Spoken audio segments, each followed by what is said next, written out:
We saw him now elevated to the second highest position in Egypt because he was able to interpret the dreams of Pharaoh. A lot of people, as I mentioned, thinks that this is the payday for Joseph, but in reality, he was far from it. Yet despite all the trappings, he still desired to be associated with God's people. He still desired to return to the promised land. Today we're looking at Genesis chapter 42. And the question here is, are you really saved? You know, recently, this week, I had a text conversation to one of my friends. And I corrected her because she had a wrong understanding of what assurance of salvation is. And she never realized that there's a difference between security of our salvation and assurance of our salvation. And people normally think they're one and the same. And I had to correct my friend lovingly and pointed out the difference of security of salvation and assurance of salvation. The security of salvation is this: your salvation is secure. That once saved, always saved. Who can separate us from the love of God? No one. That we are held in the hands of God and in the hands of Jesus, clasped together. No one can snatch us out. That is the security of our salvation. It rests on God. Now, the question is, what is therefore the assurance of salvation? The assurance of salvation is this: are you part of those who are secure?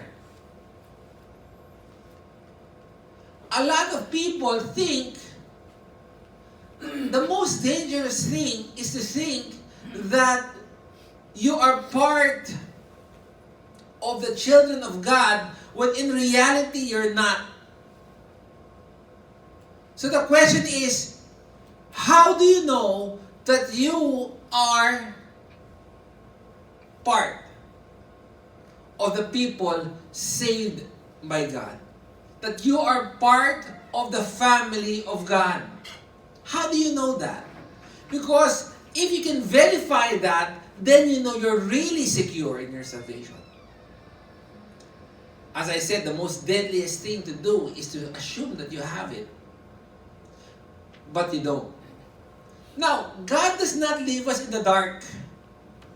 He does not leave us in the dark to guess if we are indeed part. So how do you know? Is there a sign in your forehead that says you are saved? Is there a marking? Is there a membership that you have to fill out to know? Do you have to be baptized? Do you need a baptismal certificate to prove that you are part? Now the Bible gives us guidelines. And it's seen primarily in 1 John. The striking thing here is this: if one would study the book of 1 John and look at Genesis chapter 42, there is a strong correlation. Because in Genesis chapter 42, Joseph wants to know if his brothers has indeed changed. And he puts a test to determine. Like in 1 John, if you tell me, Bobby, I think I'm safe. Okay, fine. Let's do the test of 1 John. 1, 2, 3, 4, 5. Number 1, did you pass? No. Number 2, do you pass? No. Number 3, do you pass? Yes. Number 4, do you pass? No. But I think I'm safe. I'm telling you, you're not. Based on the standards of God, you are not. No matter no matter who tells you you are saved. But Bobby, I prayed the prayer of acceptance in the past, not only once, but twice and thrice. But if the evidence of your salvation does not show, then you're not. You have to have the marks of a genuine believer. This marks is your assurance that indeed you are part of the secured. So turn now to Genesis chapter 42. Genesis chapter 42, verse 1 says, when Jacob learned that there was grain for sale in Egypt, he said to his sons, "Why do you look at one another? Oh, ba't titingin-tingin kayo sa isa't isa? We have no more food." In Tagalog, magtititigan na lang tayo dito? Is what Jacob is telling his sons. And he said, "Behold, I have heard that there is grain for sale in Egypt. Go down and buy grain for us there, that we may live and not die." So 10 of Joseph's brothers went down to buy grain in Egypt. Magtititigan na lang tayo hanggang mamatay. I mean, the tone of Jacob, he was berating his children as if they were kids. And they were in the 40s to 50s year old. And Joseph was talking to them like a child.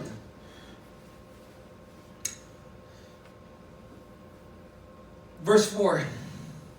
But Jacob did not send Benjamin, Joseph's brother, with his brothers, for he feared that harm might happen to him. 20 years after the disappearance and death of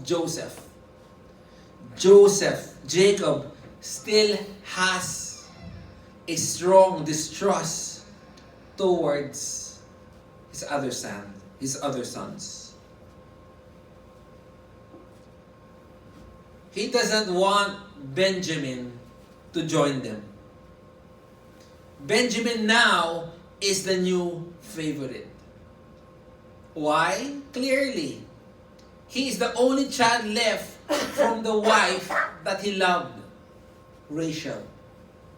The first was Joseph. Joseph died, was eaten by an animal. The only child left is now Benjamin. And Jacob has no plans in letting him out of his sight. Thus the sons of Israel, verse 5, came to buy among the others who came, for the famine was in the land of Canaan. Verse 6. Now Joseph was governor over the land. He was the one who sold to all the people of the land. And Joseph's brother came and bowed down themselves before him with their faces to the ground. Joseph was doing his normal chore. He was administering. Because remember, he had the signet ring of the Pharaoh. All transactions is done through him. Whatever he signs is as if it was signed by Pharaoh. It was a normal day. And imagine Joseph there on a normal day at his office, looking down at the grains, and all of a sudden from a distance, Hey, that looks like my brother. They look. It was not expected. God did not send him a dream. God did not send him a word. 20 years has passed. Then one day, out of the blue, they're in front of him, bowing down. Verse 7. Joseph saw his brothers and recognized them. You're the most powerful man in Egypt, second to Pharaoh. You command everything. Joseph could have easily ordered his brothers killed, and no one would question him. He had the power and he had the authority to do such a thing. But as he saw his brothers, and as he recognized that indeed it was his brother, there was something strange. And Joseph said, 1, 2, 3, 4, 5, 6, 7, 8, 9, 10.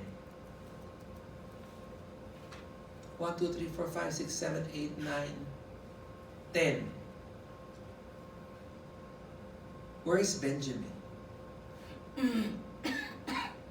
I know we're 12. But where is my full brother? I mean, I can imagine the anxiety that Joseph might be feeling at this moment. Because he knew what his brother did to him. Why? Because he was a favorite. Why? Because he was a child of his old age. Of the wife that Jacob loved. Did they do what they did to me? Knowing Benjamin now is the favorite child. Why is he not around? Is he now dead? That's something that I'm sure Joseph was grappling in his mind, and he wanted to pursue that. He wanted to know.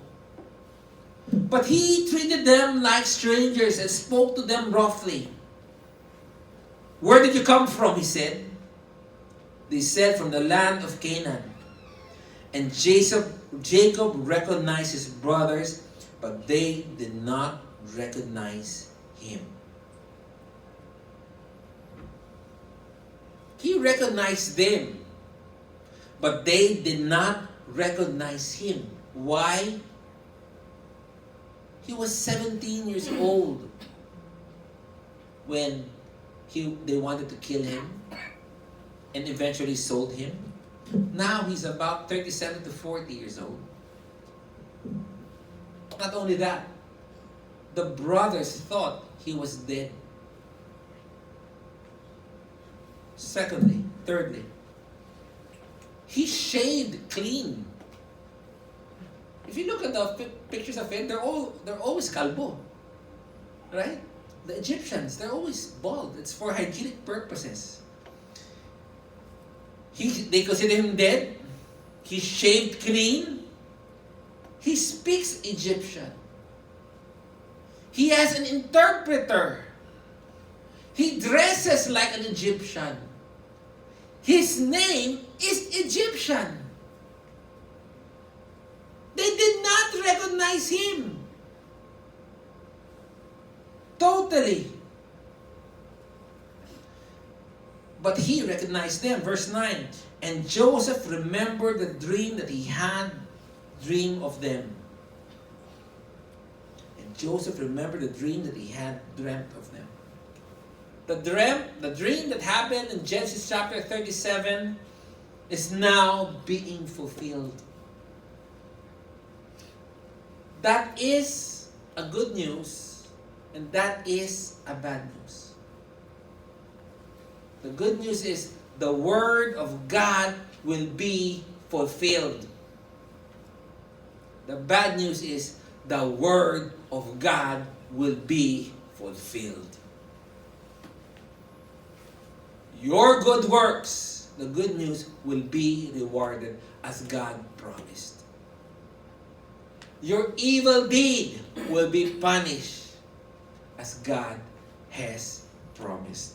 Go to Joshua chapter 21, please.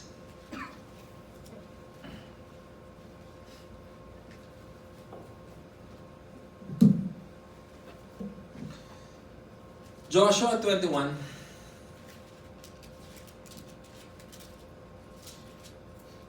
Verse 45 says,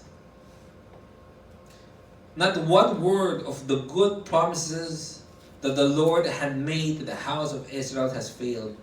All came to pass. Not even one word." When God makes a promise, it is as good as done. Time does not erase the promises of God. God will never forget one promise that He's made to you. Not one word. Go to Ezekiel chapter 12, please.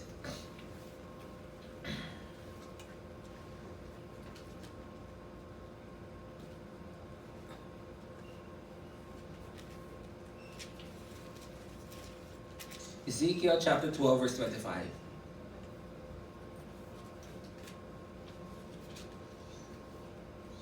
It says, "For I am the Lord. I will speak the word that I will speak, and it will be performed.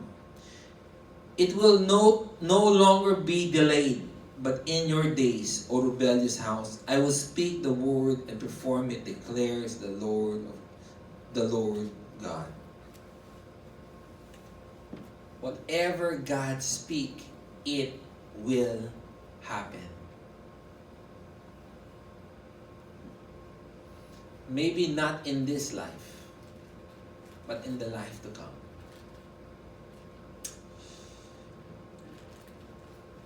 And Joseph remembered the dreams, and he had the dreams of them. And he said to them, "You are spies. You have come to see the nakedness of the land." Knowing that Benjamin was not there, Joseph wanted to find out, where is my brothers? And he had to set them up. He needs to find a way to find out the condition. And he does that by accusing them, "You're spies. You came here to spy on us. Why? Do you want to loot? Is that your intent? Do you want to attack us?" Verse 10, they said to him, "No, my lord, your servant has come to buy food. We are all sons of one man. We are honest men. Your servant has never been spies." "Oh, your master, you can accuse us of everything. But certainly we're not spies. In fact, we are honest men." Oh, what a lie. They're not honest men. They lied to their father about what they did to him. And as Joseph was listening to this, I don't know what it's like this. If I know my son is lying, let's say I have a hidden camera and I saw my son eat chocolate, and I ask him, "Son, did you eat chocolate?" "No, Dad, I did not. I'm an honest child."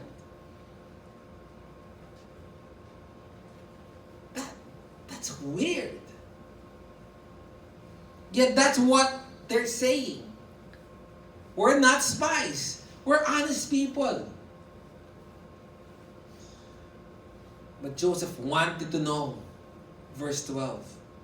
He said to them, "No, in the nakedness of the land you have come to see." He was pressuring them. Verse 13, and they said, "We, your servants, are 12 brothers, the son of one man in the land of Canaan. And behold, the youngest in these days, in the day with our father, and one is no more." Because Joseph was pressuring them, they admitted something. They said that we're not spies, but they voluntarily gave information that was not even asked. They said, "We're 12 sons, and the youngest is with my father, and one of them is no more." Verse 14. But Joseph said to them, It is as I said to you. You are spies." He was not relenting. "But this you shall be tested by the life of Pharaoh. You should not go from this place unless your youngest brother has come here." If you think of it, what's the connection? How can you prove that you're not spies by bringing in your younger brother? There's no connection, right? But he was just finding an excuse to actually see his brother. And what Joseph wants to know is this: has my brothers changed? Or have they killed Benjamin also?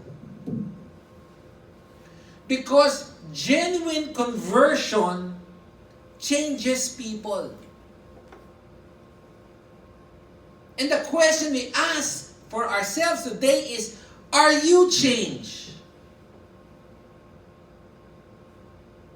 Are the sins that defines you in the past still defines you today? Are the sins that defines you in the past still defines you today? Because if you are a genuine believer, it will not. 2 Corinthians 5:17. Therefore, if anyone is in Christ, he is a new creation. The old has passed away. Behold, the new has come. Are my brothers changed? Are there sins in the past which is killing me still the sins that defines them today? Question. Are the sins of your past still the same sins that haunts you today? I've been crucified with Christ. It is no longer I that live, but Christ lives in me. Therefore, if anyone is in Christ, he is a new creation. When you are born again, you are not transformed. You do not become a better you. You become a new you. If you look at the life of Paul, it was a total 360. He used to be proud. He was a Hebrew of the Hebrews, the tribe of Benjamin. Right? A Pharisee. When he became a believer, I am the least of the disciples. I am the worst of sinners. Before he wanted to be the leader, now he wanted to be a servant. The only thing that remained with Paul was his image, his appearance. But apart from that, he's totally a different person. So that's the first test that Joseph gives to his brothers. And that's the first test that we should ask ourselves. In 2 Corinthians 13 verse 5 it says, examine yourself to see whether you are in the faith. Examine yourself. Are you really part of the secured? Do you have the evidence of this assurance? Examine yourself to see whether you are in the faith. Test yourself. Or do you not realize this among yourself, that Christ Jesus is in you, unless indeed you fail to meet the test? Test 1 is the sins that you had in the past still controls you today. Have you been genuinely changed? Test 2, verse 16. Joseph said, send one of you and let them bring your brother while you remain confined, that your word may be tested, whether there is truth in you, or else by the life of Pharaoh, surely you are spies. Joseph doesn't want to take their word for it. He does not trust them. And he tells them, guys, send someone. If what you're saying is true, send someone to pick up your younger brother. Are there any volunteers? Silence. I repeat, are there any volunteers? Verse 17. And he put them all together in custody for 3 days. Apparently, there were no volunteers. There was no leader in the brotherhood. No one rose up to the occasion to say, yes, I will be the one. I will be the one to fetch my brother. Reuben did not rise up. Judah did not rise up. Simeon did not rise up. And like spies, they were put in jail. Yet after 3 days, no one was still volunteering. They did not trust each other. Verse 18, on the 3rd day, Joseph said to them, okay, do this and you will live. For I fear God. If you are honest men as you claim, let one of your brothers remain and confined here where you are in custody, and let the rest go and carry the grain for the famine of your household. And bring your youngest brother to me, so that the word will be verified, and you shall not die. And they did so. Okay now, guys, 3 days has passed, nothing is happening, no one wants to go. Okay, who wants to remain? 9 will go. No one. Okay, all 9 will go. Who wants to remain? Maybe 9 brothers will be more convincing to Jacob. 9 voices of reason to convince Jacob to part with Benjamin. Not only that, there's a lot of grains. Because they had to bring grains to feed the whole tribe of Jacob. Chances are everybody had their own family. Now, realize this. If you would be the one volunteering, you should have faith in your brothers that indeed they will come back for you. If you don't have faith in your brothers that they will come back to you, would you volunteer? Ito na nga, makakalaya ka na eh. I'll not. Why would I volunteer? They'll not come back to me. Only if you have trust in your brothers, they say, okay, I'll say, okay guys, see you. Right? And the sad truth is this. they did not come back for their brother. They only came back when the grain that they brought ran dry. That's why no one wanted to be left behind. They knew their brothers will not come back for them. They will not fight it out to come back for whoever would be left behind.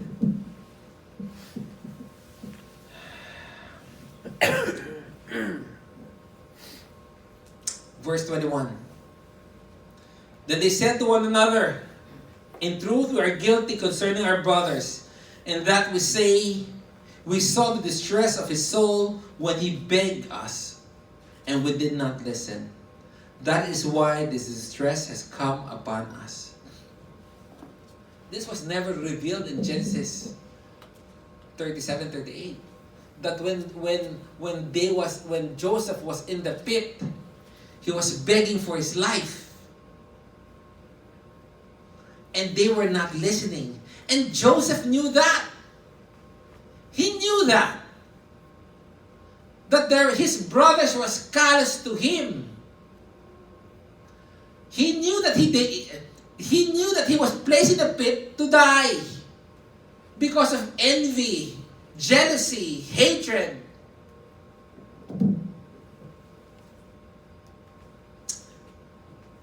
And by that statement, it seems, and I'm just conjuring here, it seems that they were looking at Reuben. And why do I say that? Because in verse 22, it says, and Reuben answered them. There was no question. In fact, the word answer there is not the word answer. The original Hebrew word meant he butted in. So, and Reuben butted in. Did I not tell you not to sin against the boy? But you did not listen. So now, there comes a reckoning for his blood. I mean, the ramification of what they have done 20 years ago to Joseph still haunts their family. They're still fighting about it. The blame game has not stopped. They were looking at Reuben. Reuben shot back, but isn't I the one who said, let's not do this? Why are you accusing me of these things? And while they are arguing heatedly, remember, some of the brothers there are murderers. I don't think they're discussing this in a meek fashion.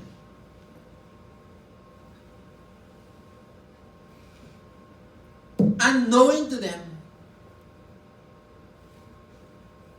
Joseph understood every word they said. Verse 23. They did not know that Joseph understood them, for there was an interpreter between them. But he turned away from them and wept. He understood what they were saying. And basically, it broke the heart of Joseph. Why? No one wanted to stay. No one wanted to go. They were still unchanged. They don't have love for one another. And because of that, Joseph wept, seeing that his brothers were still unchanged, blaming each other, bickering, and fighting. Genuine conversion, and this is the point number 2. Genuine conversion will have love for a brother. Go to John chapter 13.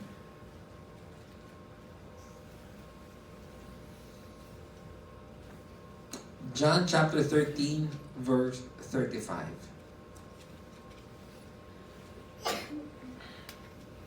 says, "By this all people will know that you are my disciples if you have love for one another." Genuine believers, genuine people of God, they have love for one another. Not a love for those who are like them, but a love for those who are not like them. Genuine believers will love, the Bible says, love your enemies. And pray for those who persecute you. That is a sign that you are indeed a child of God when you are able to love your brothers, even though your brother has cheated you, even though your brother has hurt you in the past, even if your brother has physically harmed you, you have love for a brother. Even if that person annoys you or speaks slanderous of you.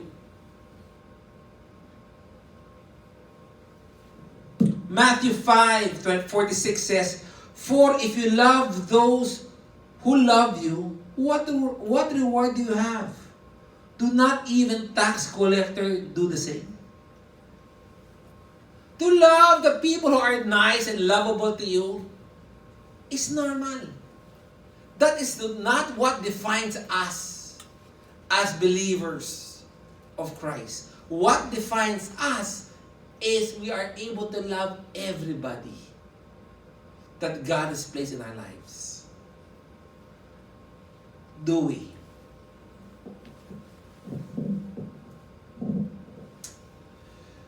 Knowing the fact that his brothers are unchanged, having no love for one another, no one willing to rise up and volunteer, and no one was willing to stay, Joseph wept. And we continue in verse 24. "And he returned to them and spoke to them. And he took Simeon from them and bound him before their eyes." Alas, I'll just decide. If no one wants to do it, here's Simeon.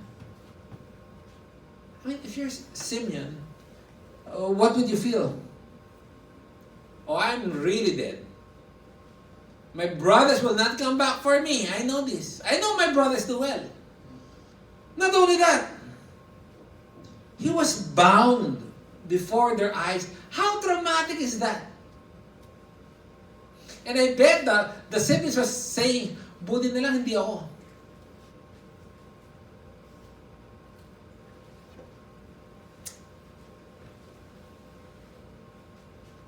First question is, are the sins of your past defines who you are today? Are they still your same sin? Second question is, do you love your brothers? Verse 25. "And Joseph gave order to fill their bags with grain." So he bound Simeon, right? "And to replace every month's money in his sack. And to give them provision for the journey. This was done for them. Then they loaded their donkeys with their grains and departed. And as one of them opened his sack to give his donkey fodder at the lodging place, he saw his money in the mouth of his sack. And he said to his brothers, 'My money has been put back. Here it is in the mouth of my sack. In the mouth of my sack.' At this their hearts failed them, and they returned trembling to one another, saying, 'What is this that God has done to us?'" I mean, they saw And they feared. Excuse me.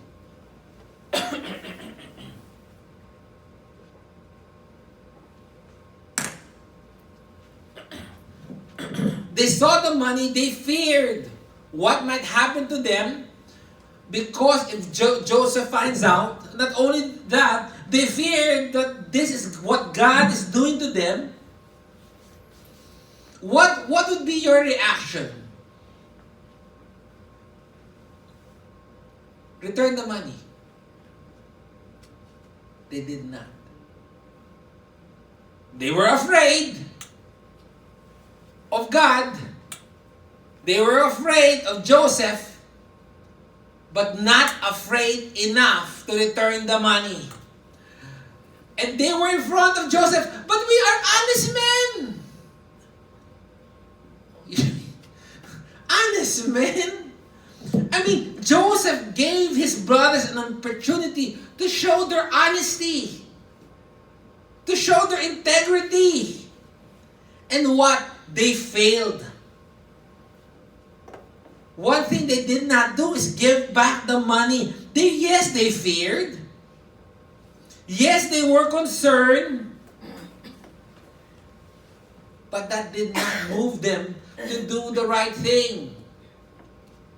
A lot of us were like that. We know we've sinned, we know we're wrong, and guess what? We carry on. Let's keep the money. Sayang, pera rin. I mean, they knew. Because the implication is they stole the grain. They did not pay for it. They knew that. But they said to themselves, well, we're far from Egypt already. And who would know? Go to Titus chapter 1, please. Titus 1.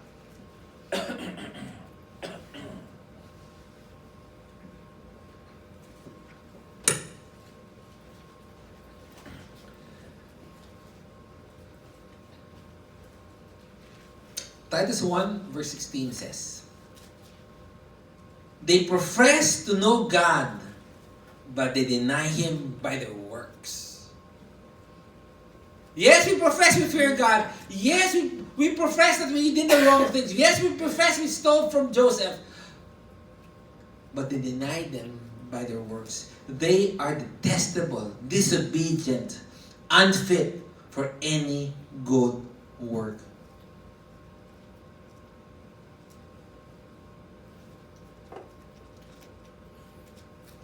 Question.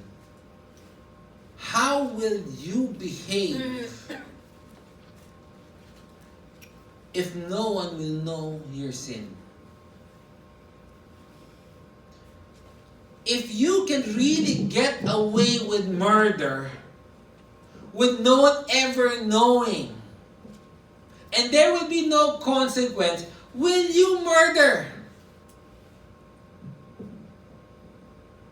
If you had the chance to steal, if you really had the chance to commit adultery, if you really had the chance to evade your responsibility with no consequence, would you do it? There's a difference between moral conformity and genuine sanctification. A lot of people can do moral conformity. I will try to do the right things because people are watching me. I am being observed. But genuine transformation is, I will do the right thing because it's the right thing. Even if it means my discomfort. You know, I'll be sharing an incident in my life. Not to put me in a pedestal or something, but it is really an experience I had. Yeah. I remember in 2006, I think, 2007. Ano? Yeah, 2006 to 27. Our our company, Adet busy went close, right? Because of the union and all the problems. And we had to split the company. And I remember going to the States, tried to find a product. But really, I had no money. I really had no money.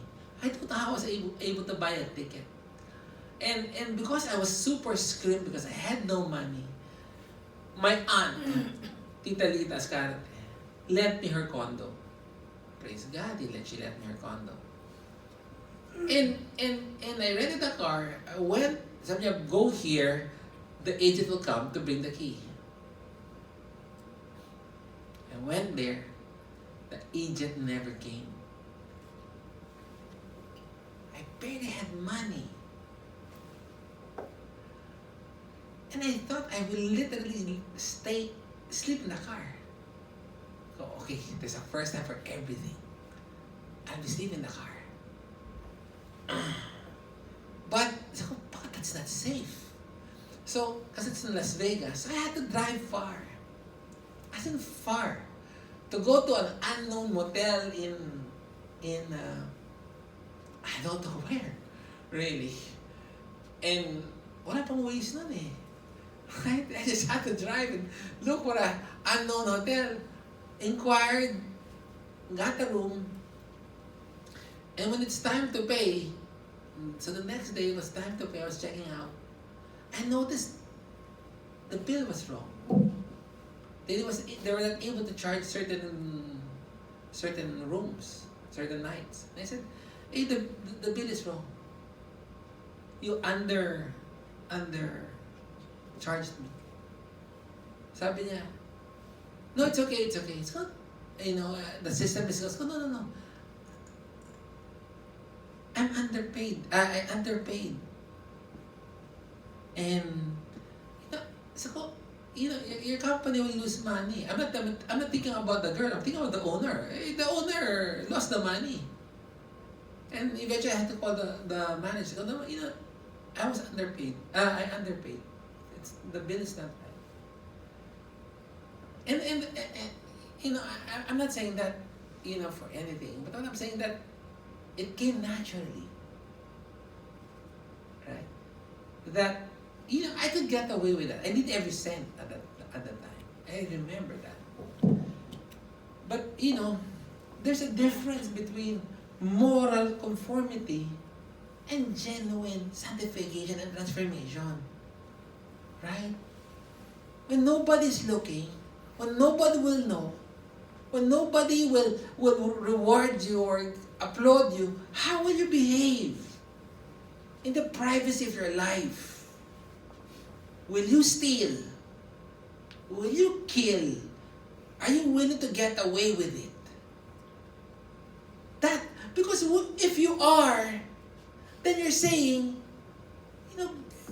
you're making a big statement about who your God is. That He will not be able to really provide. He will not really be able to protect. He will not be my vengeance is mine. He doesn't really care for me. Genuine conversion, genuine believers will act consistent to their belief. Are we consistent with our belief? 29. When they came to Jacob, their father in the land of Canaan, they told him all that had happened to them, saying, the man, the Lord of the land, spoke roughly to us and took us as spies of the land. But we said to him, we are honest men. Again, they keep on saying honest men. You just stole. We have never been spies. We are 12 brothers. Call us a thief, maybe we'll admit. But never call us spies. Verse 32. We are 12 brothers, sons of one father. One is no more, and the youngest is this day with our father in the land of Canaan. Then the man, the Lord of the land, said to us, by this I shall know that you are honest men. Leave one of your brothers with me, and take the grain for the famine of your household, and go your way. But your youngest brother to me. Then I shall know that you are not spies, but honest men. But I will deliver your brother to you, and you shall trade in the land. No, they never told Jacob the other part. The other part of the story, that they were put in jail for 3 days. They were, backbiting, and honestly, Joseph made a threat. They didn't say that. They didn't say that. And again, they still considered themselves to be honest men. Right? The fourth test, in verse 35. And they emptied their sacks, and behold, every man's bundle of money was in their sack. And when they had their father saw their bundles of money, they were afraid. And Jacob, their father, said to them, "You have bereaved me of my children. Joseph is no more." This is the first glimpse that we see that Jacob, in a sense, is blaming the brothers. Joseph is no more, and Simeon is no more, and now you would like to take Benjamin? Are you kidding me? You must be kidding me, right? Why would I want to give?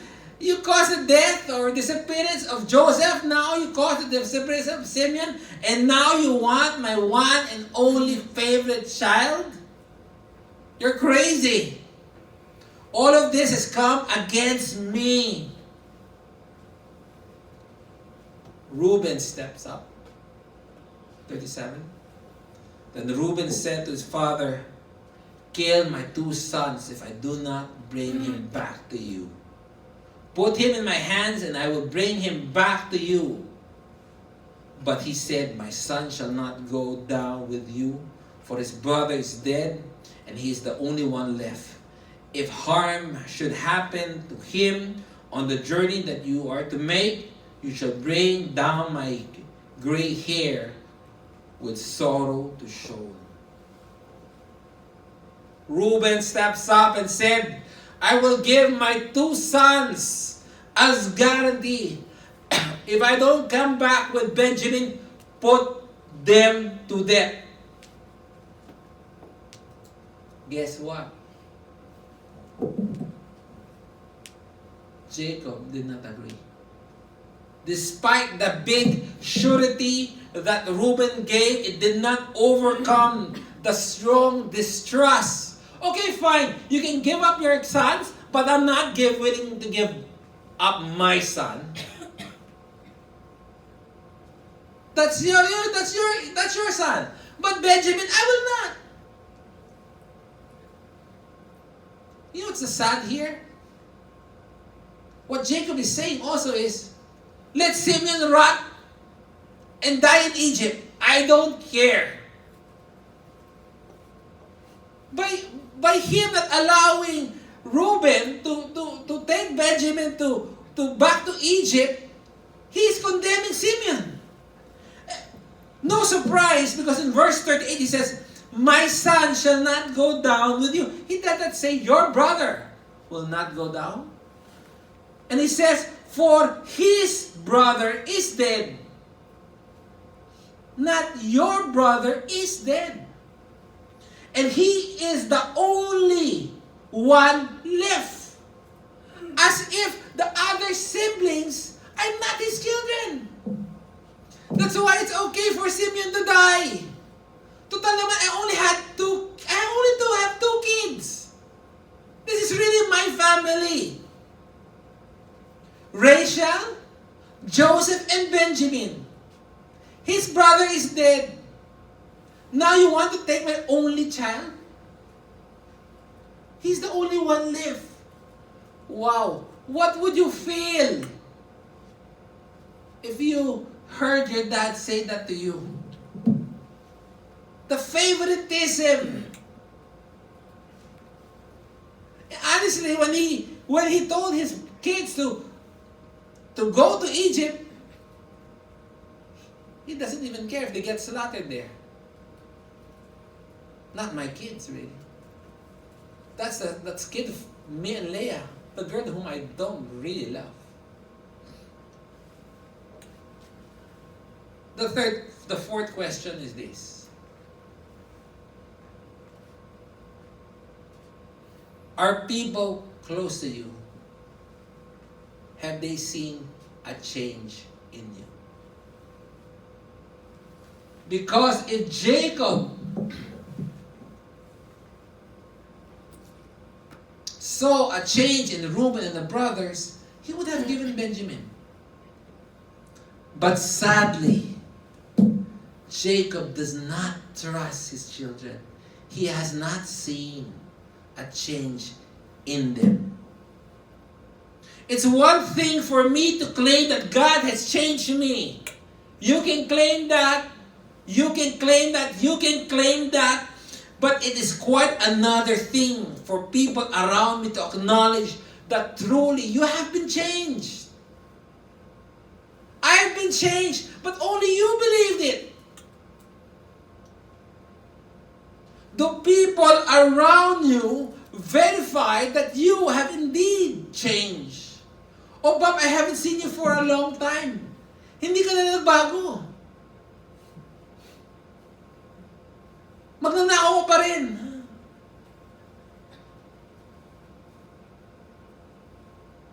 Jacob doesn't trust his sons. Benjamin doesn't trust his brothers. I know what you did to my brother. You killed him. You just want an excuse to pull me out of that. And what? I'll also die? I'll also die? And your excuse is because the guy in Egypt wants me, because we're being accused of being spies. What's the connection of you being spies and me going there? What's the connection? You must be kidding. I'll not go with you. The people around you see the change in you. Or are you still the same person? Yes, you sing. Yes, you pray. Yes, you cry. Yes, you attend worship. But deep down inside, you are not a new creature. You are still the same old you, and you know it.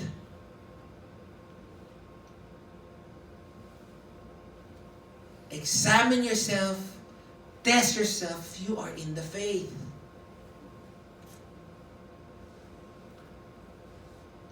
Genesis chapter 42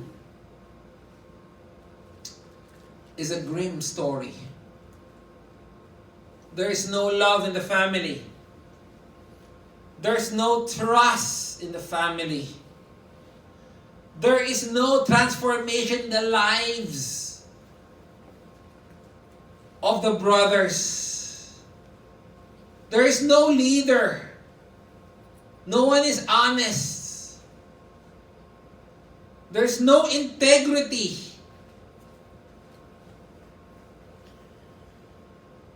The people of God, the family of God is in shambles.